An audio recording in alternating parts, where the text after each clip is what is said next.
శ్రీమాత్రే నమః. మాతంగి నవరాత్రుల అనంతరం మాతంగి చండీ హోమం కోసం ఈ ఏర్పాట్లండి. ఎందుకంటే 13 రకాల అధ్యాయాలకి 13 రకాలైనటువంటి పూర్ణాహుతులు. ఇక్కడ పులిహోర, గారెలు, తర్వాత బెల్లం అన్నం, తర్వాత ఫ్రూట్స్ అన్నీ కట్ చేసి పెట్టాము.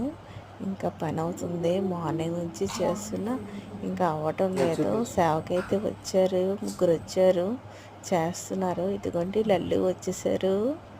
లల్లు ఇక్కడ అమ్మ కార్యక్రమం ఏదైనా సరే లల్లు కూడా కంపల్సరీ వస్తారండి. మా కింద మార్వాడీస్ ఉన్నారు, వాళ్ళైతే కంపల్సరీ లల్లు వెళ్తానంటారు ఇక్కడ ఏదైనా జరిగితే అని చెప్పేసి. అంటే తప్పకుండా తీసుకురండి అని పెట్టాము. ఇంకా చాలా బాగుంటుంది. చూడండి, హోమగుండం అనేది ప్రిపేర్ చేసాము, ఏదో మాకు తోచినట్టుగా చేసాము, అది బాగానే వచ్చింది. కలర్స్ అవి వేసాము.